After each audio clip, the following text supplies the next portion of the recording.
స్తుతి పాడనా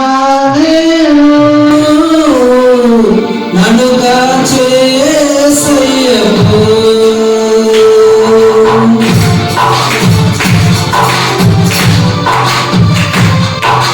స్తుతి పాడనా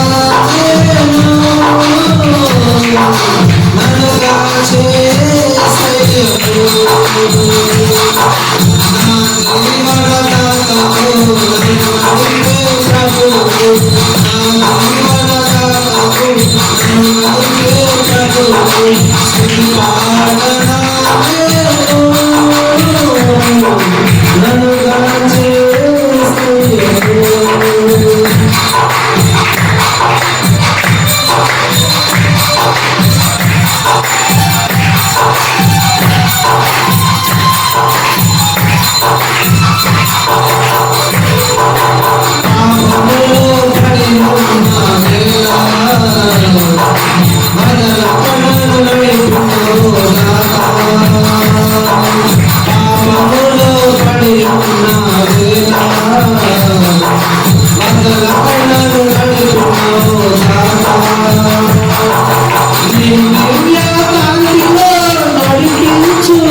అవకాశం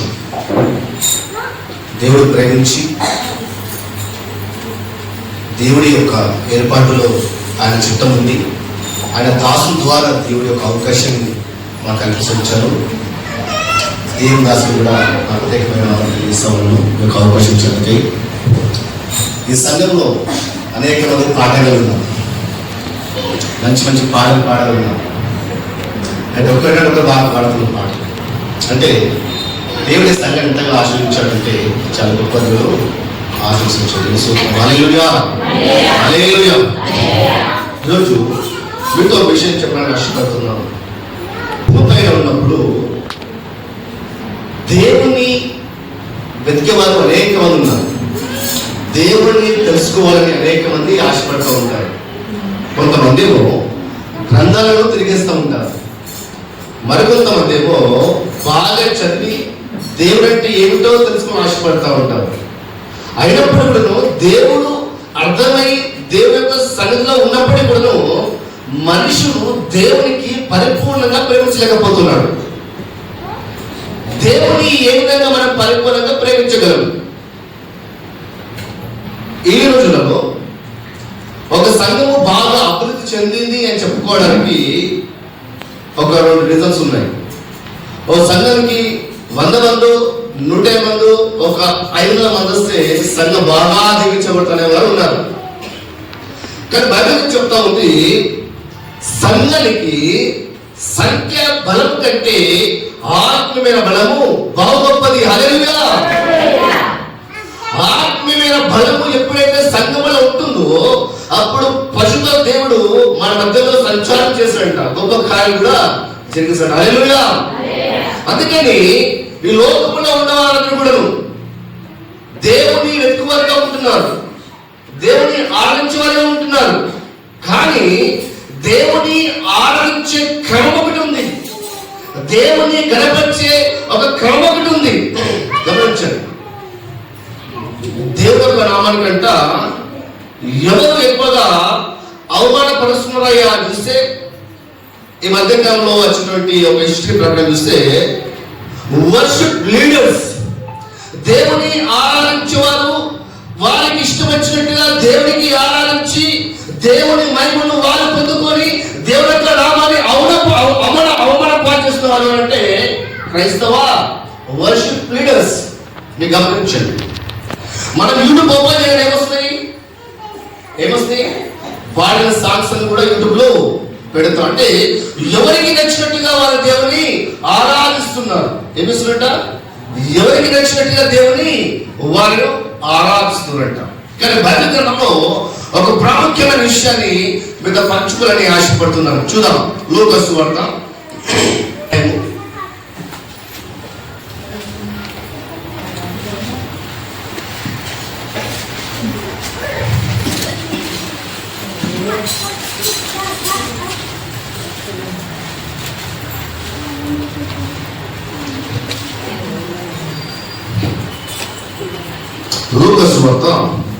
10వ అధ్యాయము 33వ వచనం.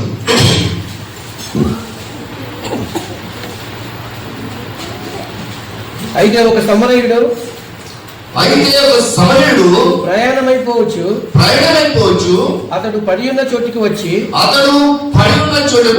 అతన్ని చూచి అతని మీద జాలిపడి దగ్గరకు పోయి నూనెయు ద్రాక్షరసమును పోసి అతని గాయములను కట్టి తన వాహనము మీద ఎక్కించి ఒక పూట గుల్ల వాని ఇంటికి తీసుకుని పోయి అతన్ని పరామర్శించాడు. ఇక్కడ ప్రభు అయిన యేసుక్రీస్తు ప్రభు ఒక సందర్భాన్ని మాట్లాడుతున్నాడు. గమనించండి, దేవుని వెంబడిస్తున్నటువంటి ఒక యూదుడు వచ్చి ప్రభు అయిన యేసుక్రీస్తు ప్రభు అడుగుతా ఉన్నాడు,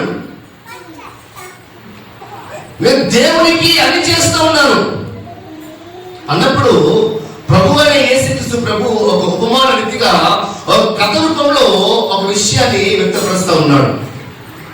ఇంతకీ యూదుడు ఏం చేస్తా ఉన్నాడు అని మనం చూస్తూ ఉంటే గమనించుదాం. 20వ వచనం. ఇదిగో ఒకప్పుడు ధర్మశాస్త్ర ఉపదేశకుడు లేచి, బోధకుడా, నిత్య జీవమునకు వారసుడవుటకు నేనేమి చెయ్యవలనని ఆయనను శోధించుచు అడిగాడు. గమనించండి, ధర్మశాస్త్ర ఉపదేశకుడు అంటే ఏమిటి? ధర్మశాస్త్రమును బహు జాగ్రత్తగా పఠించినవాడు. ఆది కాలం నుంచి మలాకి వరకు ఉన్న ప్రతి విషయం కూడాను ధర్మశాస్త్ర ఉపదేశము తెలుసు. అయినప్పటికీ కూడాను యేసుక్రీస్తు ప్రభుని పరిశోధించాలని, పరీక్షించాలని ఆయన మరి సూటుపోటు మాట ఆనందం అడిగాడంట. నిత్య జీవముని పొందుకోవాలంటే ఏమి చేయాలని అడిగాడంట.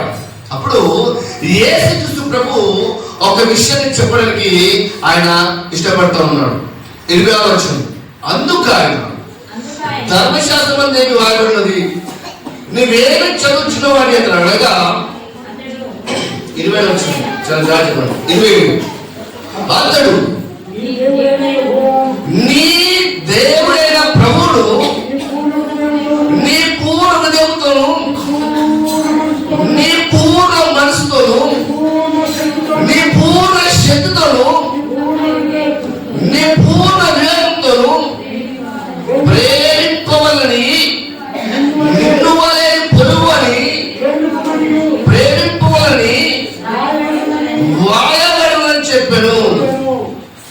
అందుకైన నువ్వు సరిగా ఉత్తరమిచ్చుకుని అలాగే చేయము, అప్పుడు జీవించేదవని చెప్పాను.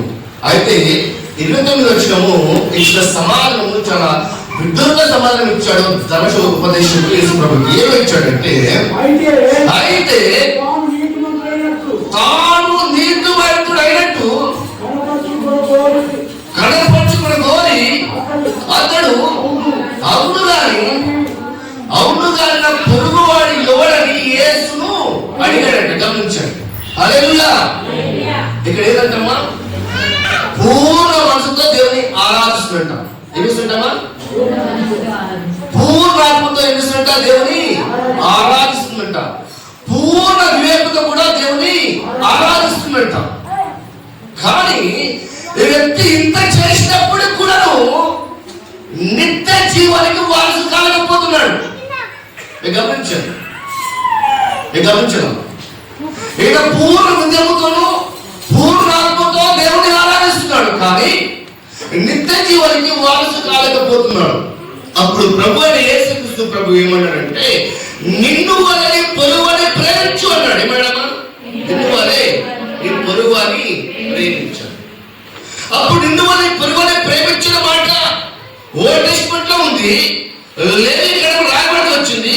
అన్ని తెలిసిన ఉపదేశకుడు అడుగుతున్న విషయం ఏంటంటే, నా పొరుగువాడు ఎవడు? ఎవడు అంటామా? నా పొరుగువాడు ఎవడు? గమనించండి. ఈరోజు టాపిక్ ఏంటంటే, నీ పొరుగువాడు ఎవడు? ఎవరమని పొరుగువాడు? నీ పొరుగువాడు ఎవరు? చాలా జాగ్రత్తగా గమనించండి. ప్రతి క్రైస్తవ సంఘంలో ఎలా ఉందంటే, వాళ్ళ చర్చికి వచ్చే వారు మాత్రమే ప్రేమిస్తారు విశ్వాసం. అమ్మా వినాలి. హల్లెలూయా. ఎవరైతే వాళ్ళ చర్చికి వస్తారో వారిని మాత్రమే ప్రేమిస్తారు, పక్క చర్చి వారు మాత్రము ప్రేమించలేరు. అవునా కాదు? ఇంకోటి, వీళ్ళు కేవలము క్రైస్తవులు మాత్రమే ప్రేమిస్తారు, పక్క వారిని మాత్రము ప్రేమించలేకపోతారు.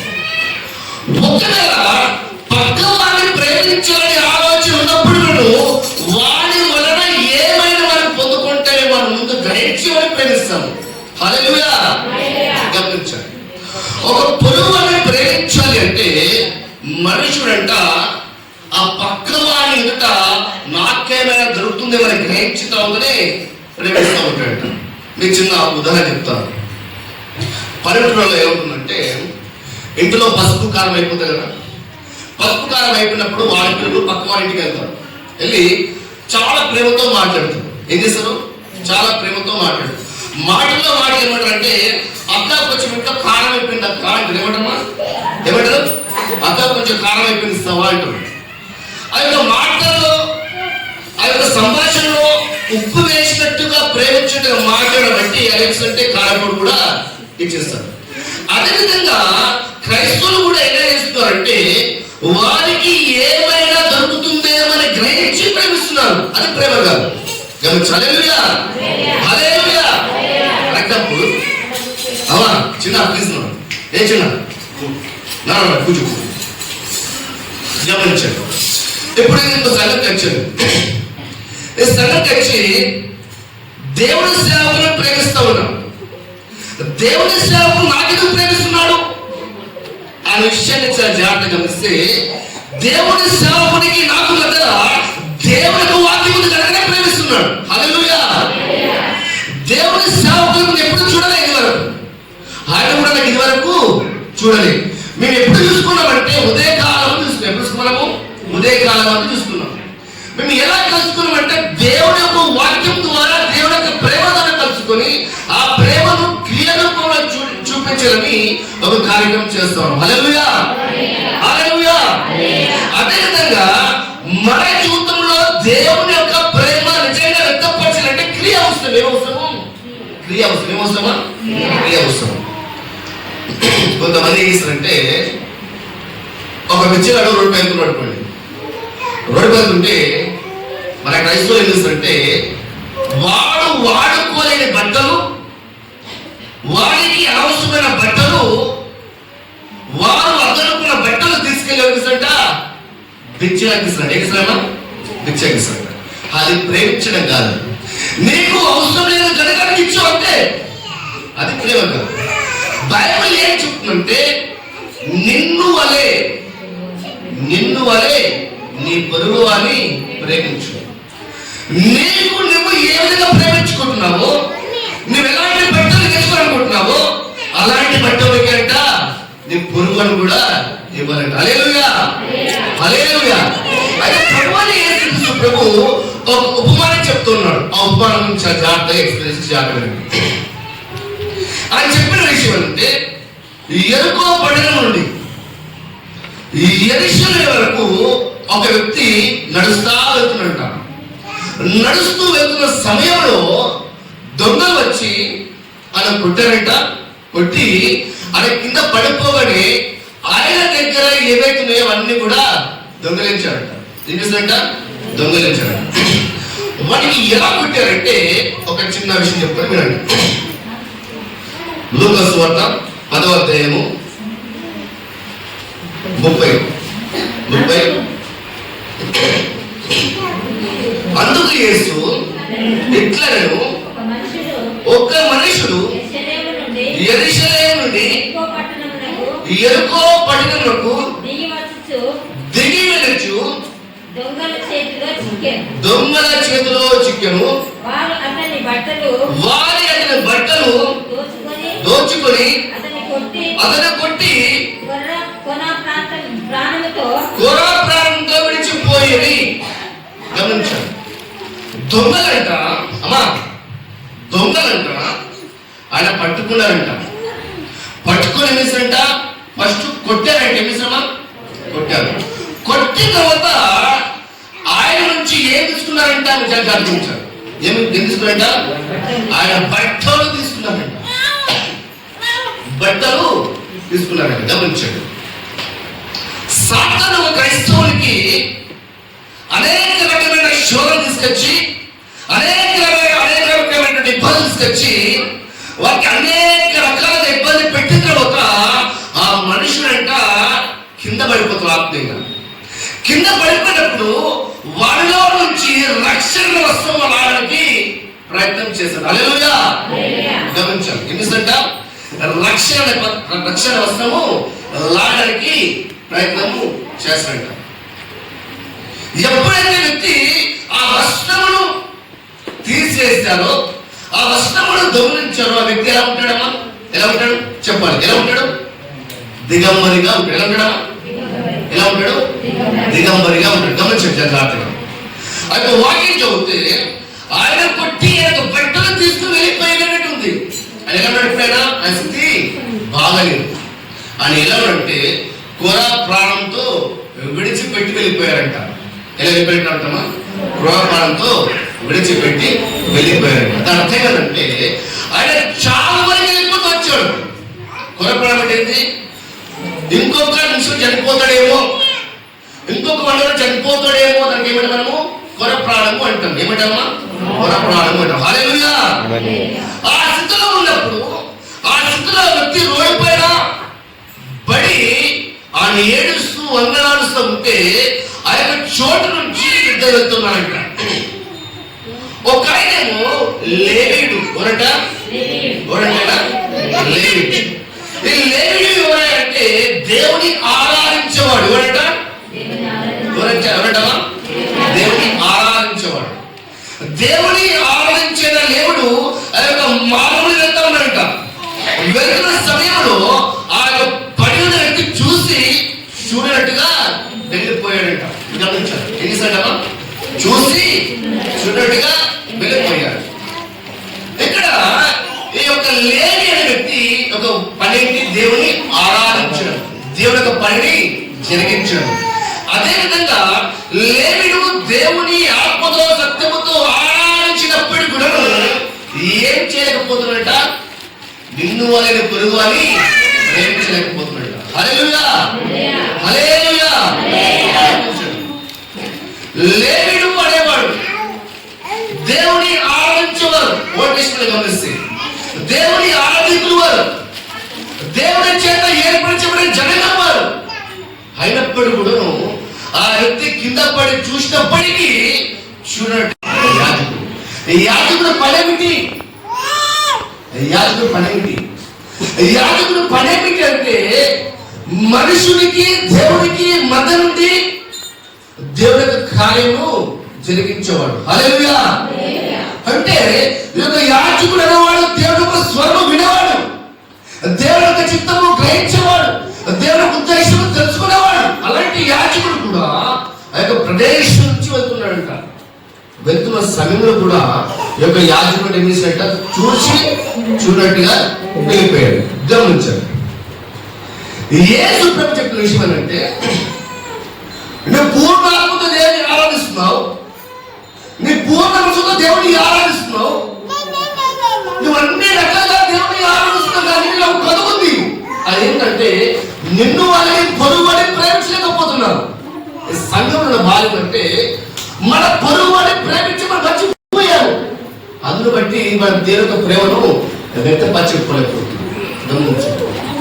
యాజకుడేమో దేవుని యొక్క స్వరము వినేవాడు, దేవుని యొక్క చిత్తం జరిగించేవాడు, దానములు అర్పించేవాడు, దేవుని చేత ఏమి జరుగుతుందో తెలుసుకునేవాడు. అయినప్పుడు కూడా పొరుగు వారిని ప్రేమించలేకపోతున్నాడు. లేవీయుడేమో ప్రతి సమానుడే దేవుని ఆరాధించుటకు, దేవుని గణపరచుటకు ఉదయకాలం లేచి దేవునికి మధురికి దేవుని ఆరాధిస్తుంది, కానీ పొరుగు వారిని ప్రేమించలేకపోతున్నాడు.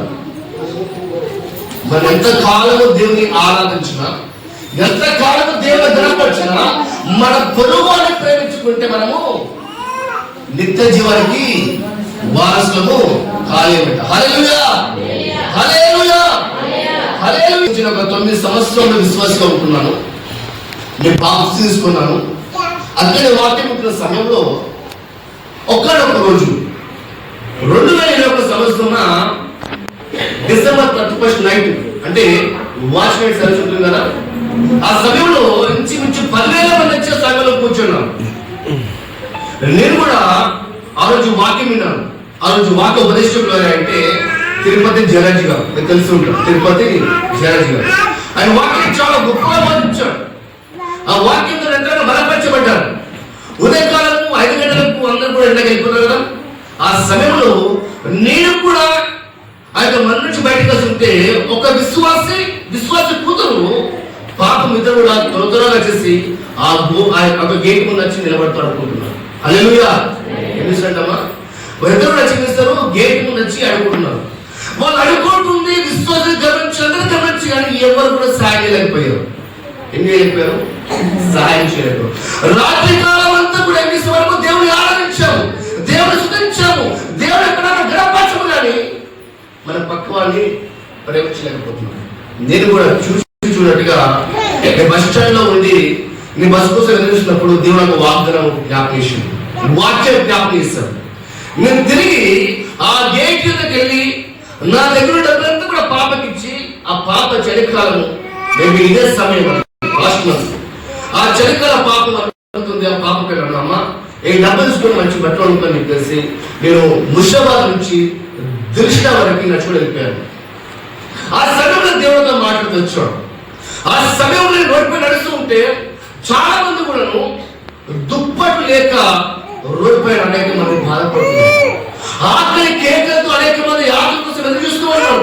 అనేక మంది బాధతో కుమిలిపోతున్నారు. ఆ రోజు దేవుడితో మాట్లాడుతున్నట్టు ఈ పరిచర్య నీ పరిచర్య దేవుడు మాట. హల్లెలూయా, హల్లెలూయా.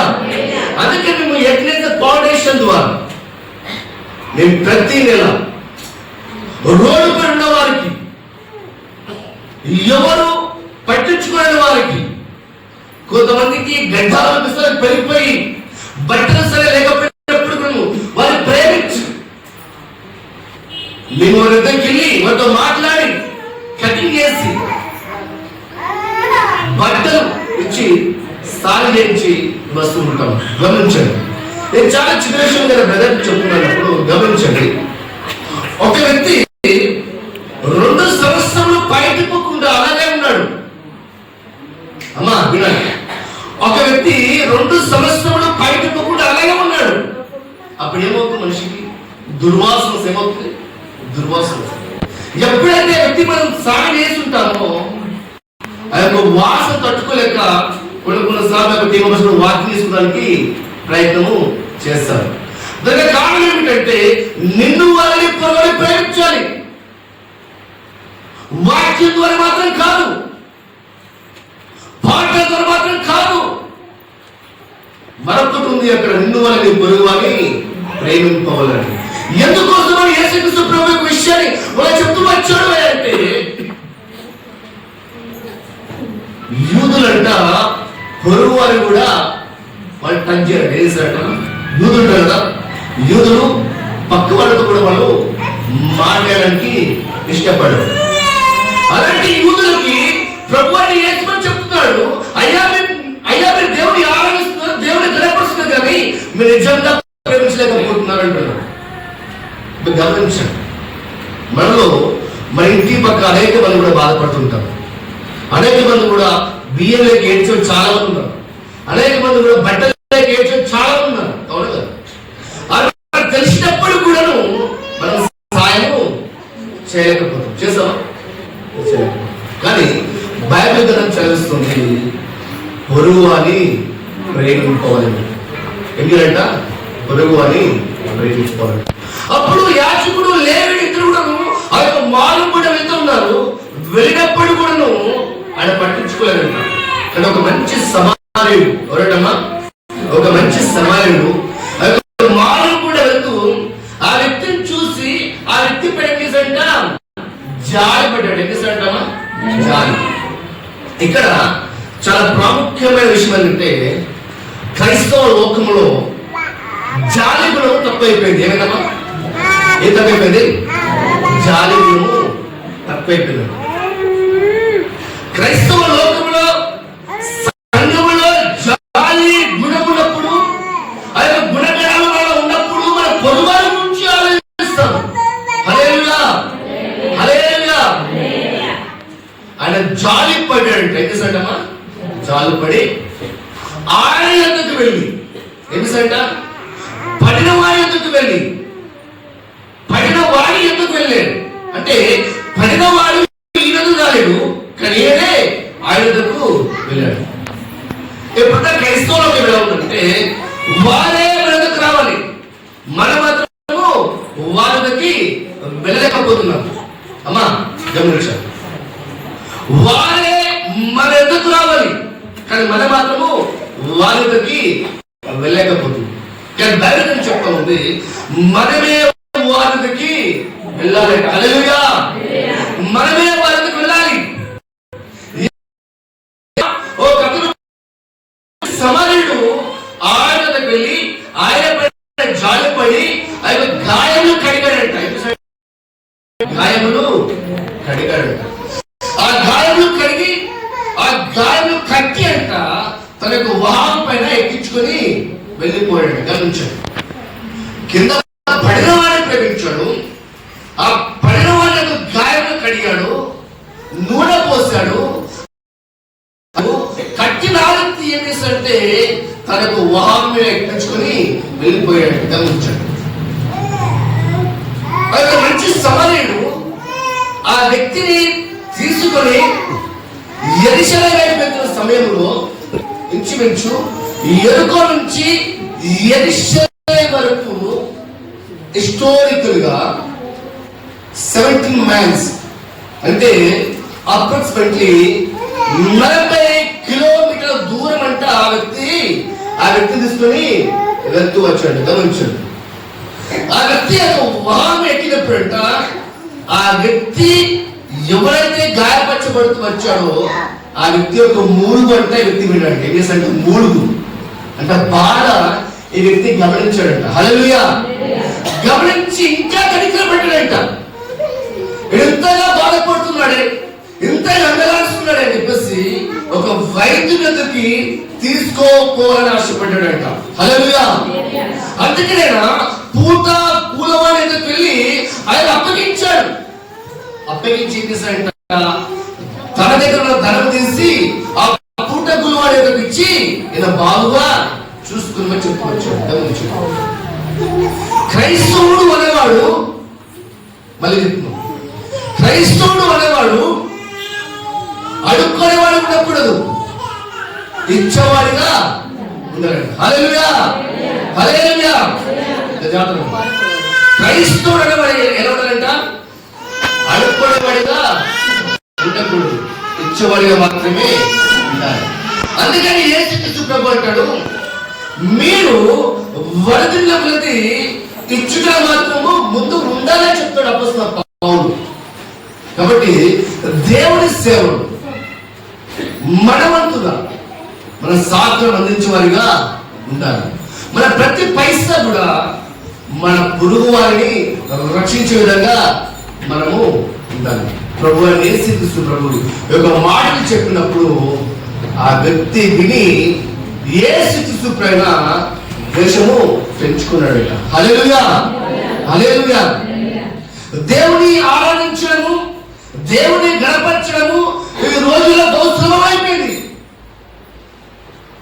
4 పాటలు మంచి మ్యూజిక్ వేసి పెట్టడం సులభమైపోయింది, కానీ క్రమంగా దేవుని ఆరాధించడం కష్టమైపోయింది. ఒక క్రమము దేవుని ఆరాధించబడు, ఆత్మతో సత్యముతో ఆరాధించాలి. అట్ ద సేమ్ టైం ఆయన నిన్నువాలి, నీ పొరుగు అని ప్రేమించుకోవాలి. మన సంఘంలో అదే కలిసి ఉంటాయి, కానీ మన పక్కవాడిని మనం ప్రేమించలేకపోతున్నాము. మన పక్కవాడిపైనే మన ప్రేమ చూపలేకపోతున్నాము. మన సంఘం అనేక మీద ఉండవచ్చు, కానీ మనకు తెలిసినప్పుడు కూడా సాయం చేయలేకపోతున్నాము. ఇది మంచి అవకాశం యేసుక్రీస్తు ప్రభువు ఇది ప్రత్యేకమైన దినంగా ఇచ్చాడు. కాబట్టి గమనించండి, ఇది చాలా గొప్ప అవకాశము. దేవుడు మీ ద్వారా ఏదో చేయాలని ఆశపడుతున్నాడు. దేవుడు మనకు అన్ని ఇచ్చాడు. దేవుడు సమస్తం సమకూర్చాడు. తినడానికి ఊరుపుట్లు అన్నం దేవుడు ఇచ్చాడు. కట్టుకోవడానికి దేవుడు మంచి బట్టలు ఇచ్చాడు. ఉండడానికి దేవుడు మంచి ఇల్లు ఇచ్చాడు. కానీ అనేక మంది ఓడిపోయినారు. ఆకలితోను దాహంతోను బట్టలు లేక పిచ్చోళ్ళకు వచ్చారు. వారిని ప్రేమించే వారు ఎవరు? వారిని కనికరించే వారు ఎవరు? అది క్రైస్తవ సంఘమే ఉండాలి. కాబట్టి దేవుడికి ఇచ్చిన గొప్ప అవకాశాన్ని వాడుకునండి. ఇది ఏదో మనకు స్వలభం కోసం చెప్పట్లేదు. దేవుని యొక్క సేవ జరిగించబడాలంటే విశ్వాసులు త్యాగపూర్తమైనటువంటి త్యాగం ఎంతైనా అవసరం.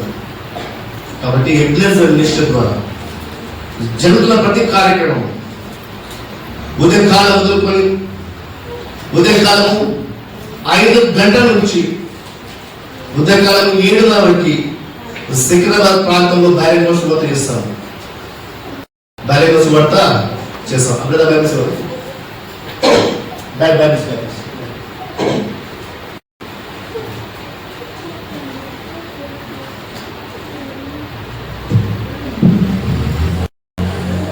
ఉదయకాలం 5 గంటల నుంచి 7:30 వరకు సికింద్రాబాద్ ప్రాంతంలో, ఎల్గినర్ ప్రాంతంలో, వనసపురము, మియాపూరు అనేకమైన చోట్ల మా టీమ్ సందర్భంలో ఇంచుమించు నెలకి 3 లక్షల రూపాయలు పెట్టి ఇలాంటి బైబిల్ ఉంటుంది.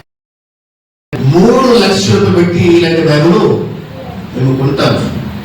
ఒక బైబిల్ ధర వచ్చేసి 50 రూపాయలు. ఇప్పుడు ఎవరికి ఇస్తాము? యేసుక్రీస్తు గురించి అవగాహన లేని వారికి వాక్యము బోధించి ఇస్తాము.